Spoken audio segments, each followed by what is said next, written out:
How to add button in AppSheet. To add button in AppSheet, follow these steps. First, go to your browser. Then search for Google AppSheet. Then click on the AppSheet link. Then sign in using any option you like. Then click on Create section.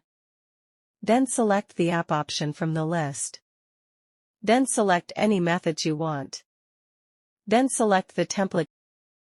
You can use the search icon to find specific template.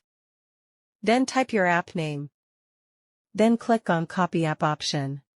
Then click on Behavior section. Then click on New Action section. Then click on Create a new action. Then enter action name. Then select the table for button. Then enter the command for the button.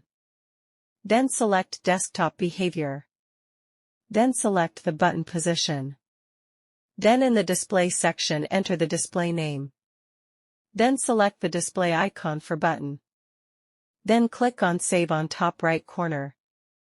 Thanks for watching.